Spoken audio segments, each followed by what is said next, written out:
বন্ধুরা, আজকে আমি পলিটিক্স নিয়ে আলোচনা করব। তোমরা জানো 4 তারিখে মমতা দিদি হেরেছে, বিজেপি জিতেছে। দেখো, আমি যেহেতু রাজনীতি বুঝি, শুধু ওই মহিলাটাকে, মমতা দিদিকে আমি আমার অনেক ভালো লাগতো। ওনার সাহস,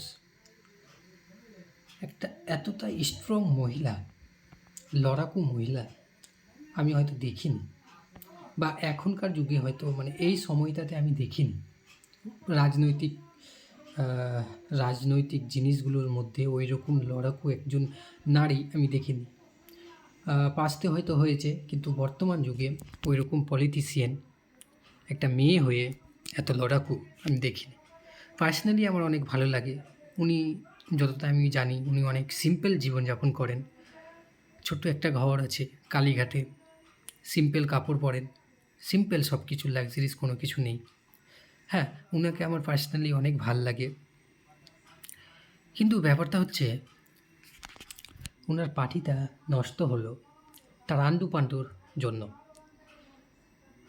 বিভিন্ন জায়গায় এমএলএ থেকে নিয়ে পঞ্চায়েতের পলিটিশিয়ানগুলো, ব্লকের পলিটিশিয়ানগুলো, এমনকি কলেজের ইউনিয়নের ছেলেগুলো এত নোংরামি করতো, এত দুর্নীতি করতো, এত টাকা মেরে খেত, বলে বুঝাতে পারবো না। উনি ঠিক আছে, দিদি ঠিক আছে, কিন্তু তার পার্টির লোকগুলো যে ছিল তারা বদমাশ ছিল, তাই এই ফলটা দেখতে হলো। ঠিক আছে, আরেকটা ব্যাপার রয়েছে, শুধু দিদি ঠিক থাকলেই তো হবে না। দিদি ঠিক আছে তো কি হয়েছে, তার পার্টির লোকজনকেও ঠিক করতে হতো, সেটা তার দায়িত্ব। আমি মনে করি ঠিক করতে হতো। কোথায় দুর্নীতি হচ্ছে, কোথায় কে টাকা খাচ্ছে, কোথায় কোন ছেলে, ইউনিয়নের ছেলে বদমাশি করছে, সেটাকে বের করে ঠিক করতে হতো, তাহলে এই দিনটা দেখতে হতো না। যাই হোক, আরেকটা জিনিস, অভিষেক ব্যানার্জি আমি মনে করি তিনি দিদির জন্য ওই পদটা পেয়েছেন। হয়তো ও যে পদে ছিল যোগ্য না। উনি,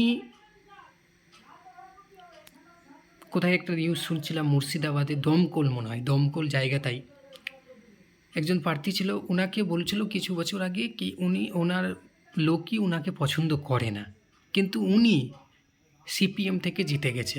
ভাবা যায়, যেখানে সিপিএম কোনো কিছুই না, সিপিএম নেই দমকলে, বা আমাদের পুরো পশ্চিমবঙ্গে সেই রকম আছে, কিন্তু নেই, না বললেই চলে।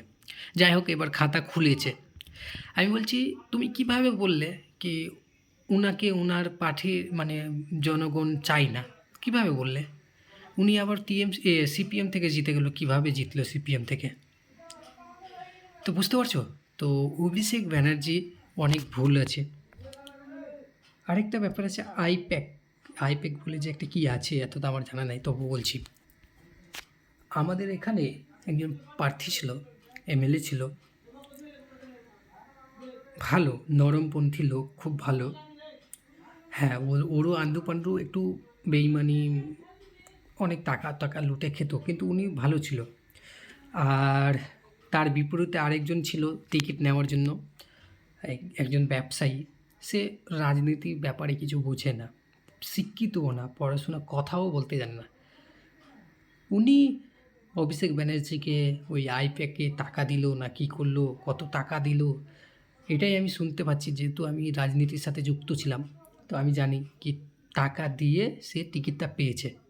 তো এই জিনিসগুলো দেখতে হতো, যে যোগ্য প্রার্থী তাকে টিকিট দেওয়া উচিত ছিল, কিন্তু টিকিট দেওয়া হয়নি।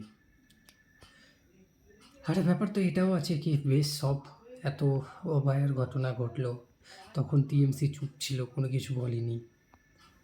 আরও বিভিন্ন রকম জিনিস হয়েছে। আমাদের শিক্ষামন্ত্রী কত কি ঘটনা তো আমরা শুনেছি। আর যারা যে মানে প্রার্থী ছিল, বেশিরভাগ তো অ্যাক্টর অ্যাক্ট্রেসগুলোকে ঢুকিয়ে নিয়েছিল। তাদের কি কোয়ালিটি আছে? আমি তো মনে করি না তাদের কোয়ালিটি আছে, রাজনীতি সম্পর্কে কিছু এতটা জ্ঞান আছে। কারণ তারা অভিনয় করে, অভিনয় করার মানুষ। ওরা কি রাজনীতি বুঝবে? ওদেরকে বেশি অ্যাটেনশন দেওয়া হতো পার্টিতে, তাদেরকে টিকিট দেওয়া হতো, যোগ্য প্রার্থী টিকিট পেত না। এগুলো ভুল রয়েছে, অনেক ভুল রয়েছে, অনেক দুর্নীতি হয়েছে। যাই হোক, হেরেছে, ঠিক আছে। আবার হয়তো যদি ভালো করে সব কিছু ঠিক করে আবার যদি আসে 10 বছর পর, 5 বছর পর আসবে তো আসবে। ওটা নিয়ে আমি এত বলছি না। যাই হোক, ভালোই হয়েছে নতুন সরকার এসছে। এবার দেখা যাক কী কী হয়।